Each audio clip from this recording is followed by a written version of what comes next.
Hello, this is the Teaserking with week 4 of pro football. Just finished the college one and right back at you. Very interesting game yesterday. My friend calls me and says, "Who do you like tonight?" And I said, "I don't really, the way Frisco is playing, the way St. Louis is playing, they both are terrible. Let's watch the game. If you put a gun to my head, I'd probably take St. Louis in the 10 points because they're at home and the trend in the series is Frisco's 9-1 in St. Louis, and the Dogs 9-1 in St. Louis. The last 6, everybody's 5-1. They're close games." I said, "But you know what? There's a rule I have. I never go against the great teams. So I don't go against San Francisco. They're still a very high-quality team. I made the mistake of taking the Giants against Denver.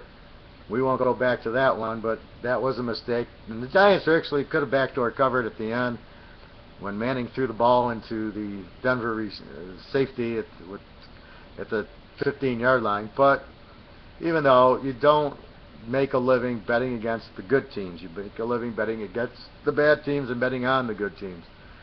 Now, one thing I noted yesterday was with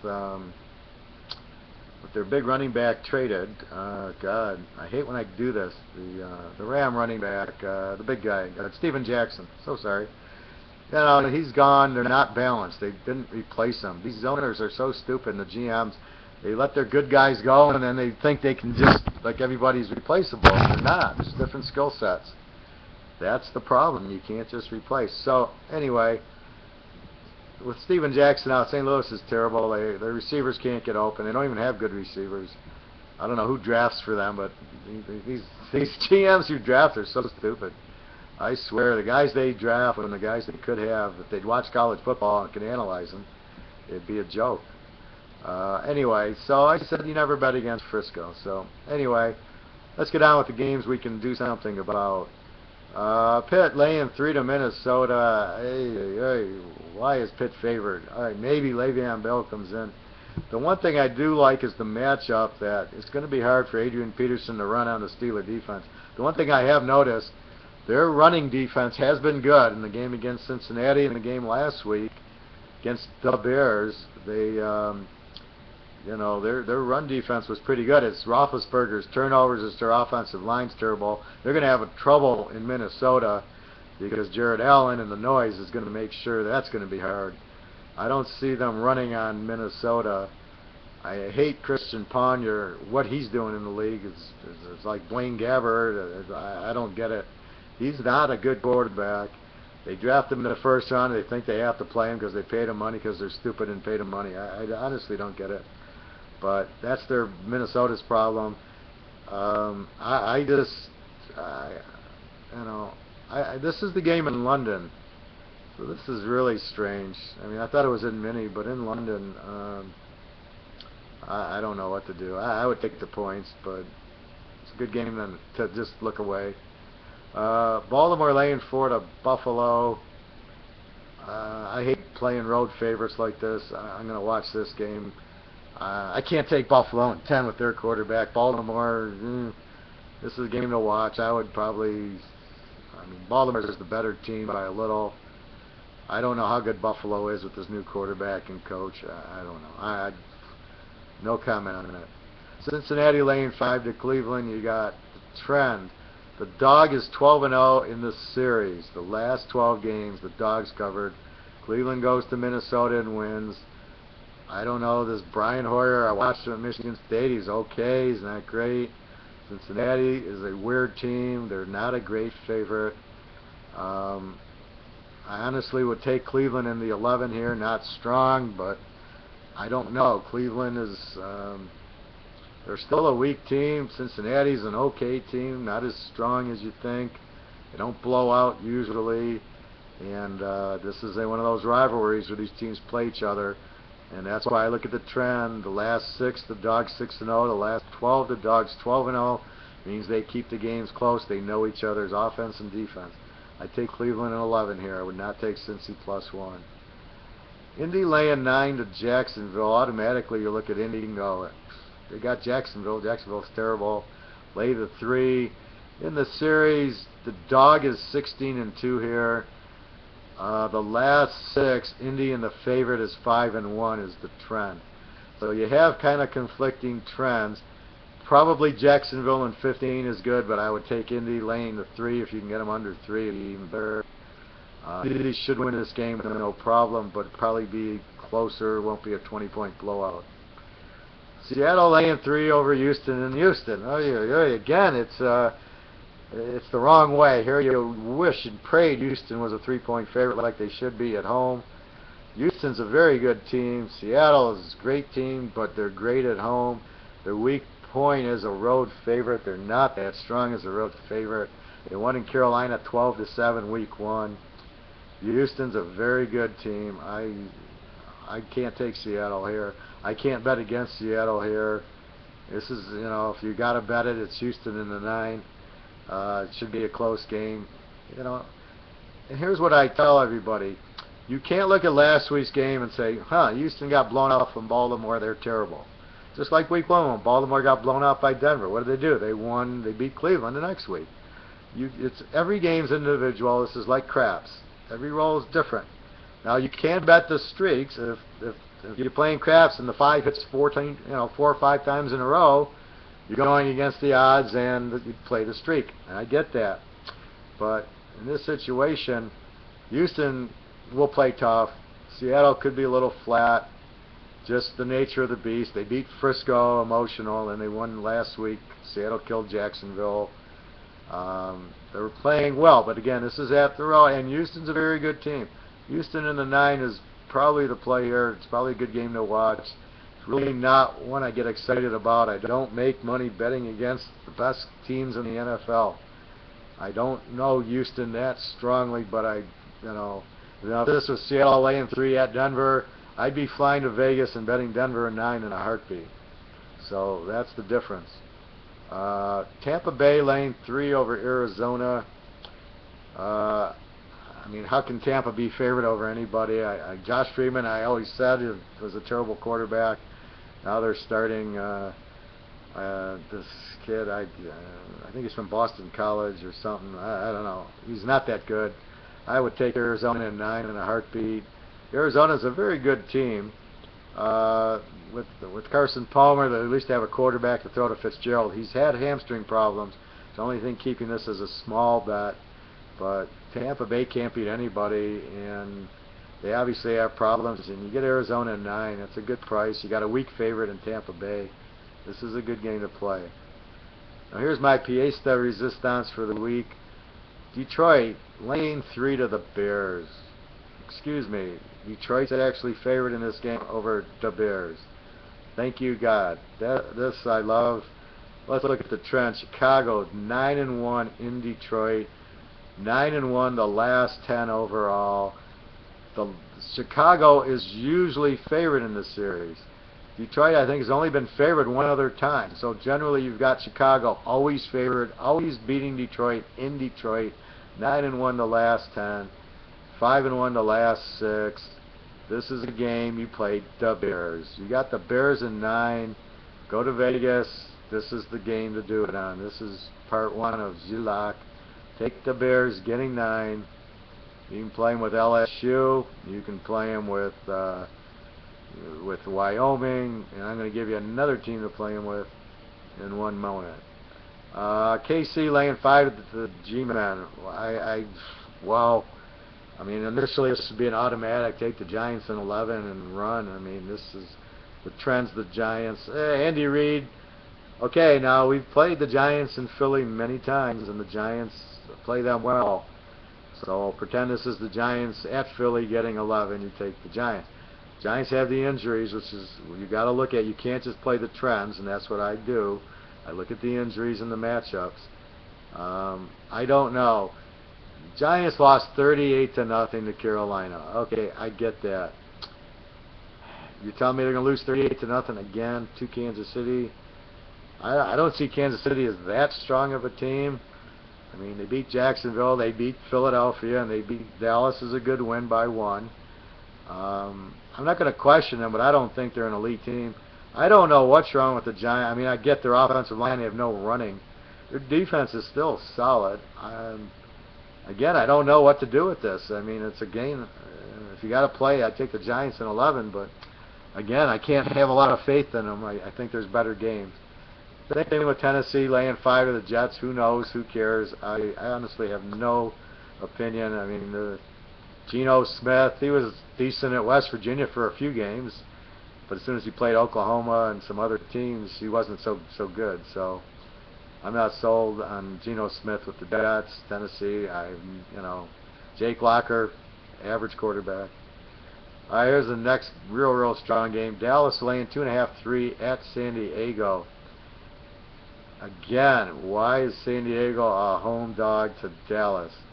Dallas, please forgive me, they're one of their best defensive ends, got a knee injury, he's out for the year, and they still make Dallas a 3-point favorite. The wrong team is favored here. San Diego should be a 3-point favorite. I love San Diego. They're 6-0 as a home dog the last 5 years. They're not a home dog often. They play very well as a home dog. Dallas is not a good road favorite. They're getting a little better this year, but still, for them to go into San Diego, okay, maybe they run the ball like they did against St. Louis. You got Phillip Rivers and Antonio Gates. As far as I know, they're healthy. When they're healthy, you bet on San Diego, especially as a home dog. I love this game. San Diego in 9.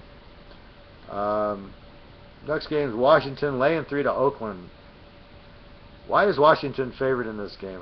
I have no idea. Even if Matt Flynn starts over Richard Pryor, it's still you still have a very good quarterback. Matt Flynn's he's a good quarterback at LSU. That's the thing. He has one good game against the Lions, and everybody runs and praises the guy. So I get that, but you just don't do that. So I don't think he's all that great, but I do. Washington, RG3 is obviously hurt. They obviously, to lose to the Lions, they're just not a strong team, Washington. How they're a road favorite traveling to the West Coast is beyond me. You take Oakland plus the 9. A little bit of trend on Oakland here. They're a pretty decent home dog. Washington's lousy against the number. Absolutely take Oakland in 9 here. Again, it's a case of a weak favorite, Washington. They haven't won a game. Why are they favored on the West Coast? All right, Philly travels to Denver. Denver's laying 11. I am not betting against Denver. No way, no how, not at home. Had them Monday night, have them again. Here's Denver's record with Peyton Manning. Denver is 19-1 with Peyton Manning. The only game they've lost is that incredibly bad safety play against Baltimore in the playoff game. They're 9-1 as a home favorite with Peyton Manning. Even with Tim Tebow, they were 11-2 and 11 with them. So they are a very strong home favorite. Philly is a road dog, nothing. And here's a trend against Philly: 17-2. The last 19 games, if you bet against Philly, you win. So you have a 19-1. Let's take Denver against the 17-2. Let's bet against Philly playing. You're laying 11, which means you're laying 5 in a teaser against Michael Vick. Going to throw 3-4 interceptions. People have seen this Oregon offense. It's maybe it'll work in the pros. I don't know. They figured it out. I'm sure Denver's got a great defense, and they're not going to stop Manning. They've already proven they can't stop a passing attack. San Diego lit them up. Should have had 50 points on them.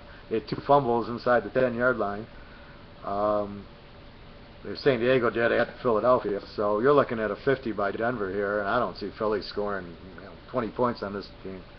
Love this game. Love Denver. Just keep pounding them.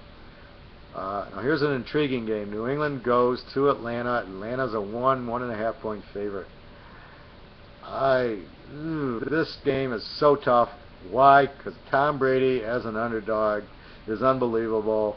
Atlanta is a home favorite. You want to hear a trend? Here you go. Write this one down, folks. Atlanta as a home favorite since 2010 is 23-2.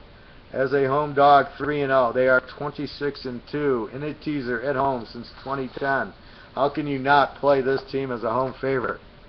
So, what do you do? Okay, Steven Jackson's out. Not only did it hurt St. Louis, but now it's hurting Atlanta. They have a replacement. Man, it's tough. This is a tough game. I love Atlanta here. I love Tom Brady as a dog. I don't know what I'm going to do. I think I got to lean to take Atlanta because they're getting 4.5 at home in a situation where they don't lose. That's the first thing I like. It's hard to go against Tom Brady, but I don't like his receivers. If Gronk came back and they picked up Randy Moss or Terrell Owens, I could see it. If Gronk don't play, you got to take Atlanta to 4.5. I just don't think New England's receivers are good. Their defense hasn't really showed me a lot. They're letting Buffalo and the Jets, when they need to score, score.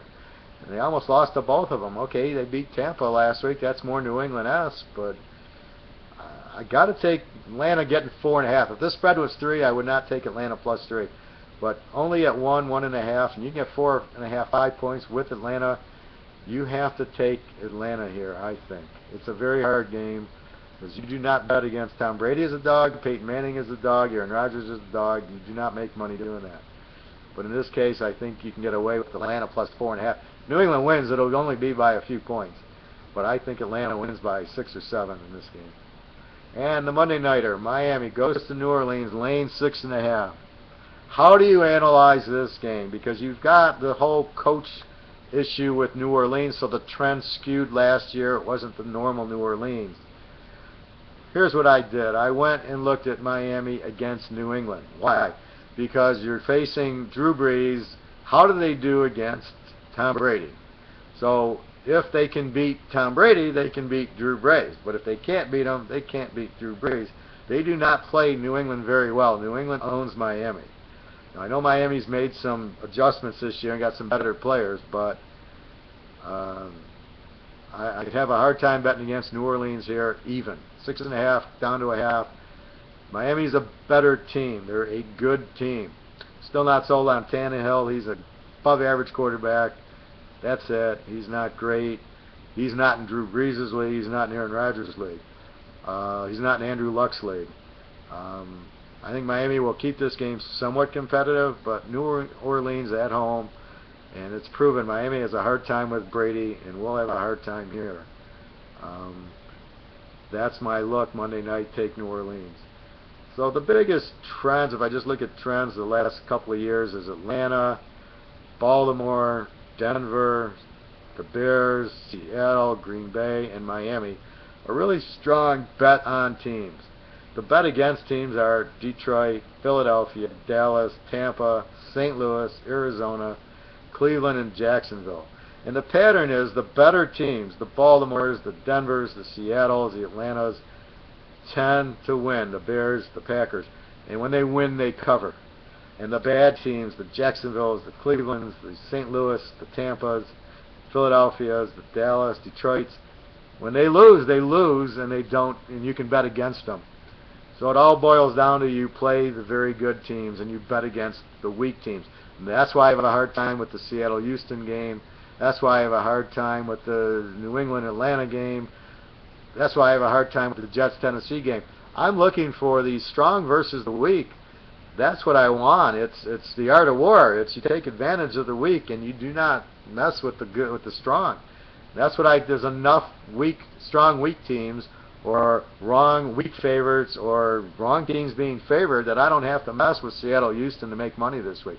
I don't have to mess with Baltimore, Buffalo, Pitt at Minnesota. I don't have to mess with that.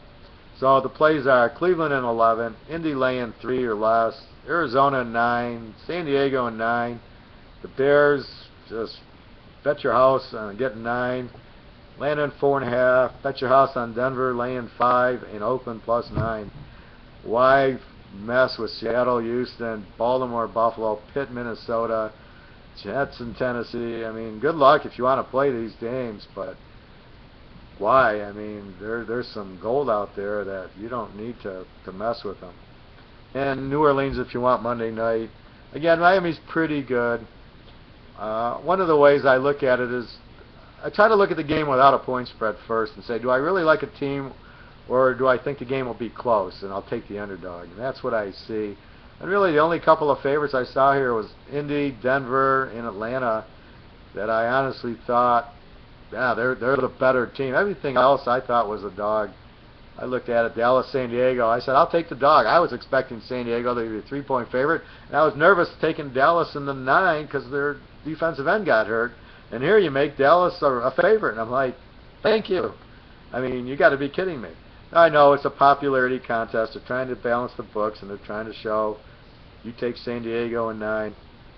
Uh, well, Dallas is the popular team, so everybody will bet Dallas, and that's fine. I know there's a lot of Dallas fans. I know there's a lot of Giants, Notre Dame, Michigan. I get all that, but really, you just got to look at it. Let me feed you some trends that are very attractive. This year it's too young. There's only 3 games, so I'm going to go 2012, 2013. Gives you the last 20 game trends. I'm only going to give you the hot ones. Atlanta 19-2 in a teaser. Cincinnati 17-3. Baltimore's 19-4. Miami's 16-3. Denver, we've said, 19-1. Seattle 19-2. And even San Diego's getting there at 15-4. 10-1 is the dog. Who do we bet against? Good old Detroit, 16-3. Green Bay surprising, 17-4. New Orleans 14-5, but again that was a coaching, so you gotta understand that. Philadelphia 17-2. Dallas 16-3. And Phoenix 15-4. And again, I said Dallas was 15-4 play with. It shows you Dallas normally plays close games. The St. Louis game was the exception. Generally, though, it's you bet against them, you win. And now, if you bet them, they're getting closer in these games. In the AFC, it's really there's really nothing there. Oakland 15-4, but they're 3-1 as a home dog both ways. So again, that's a quarterback issue. So when you see a team without a quarterback, you bet against them most of the time, and that's why Jacksonville you bet against, because they don't have a quarterback. Jacksonville is 15-4. Twice as a home dog, they actually covered twice, but probably getting a lot of points.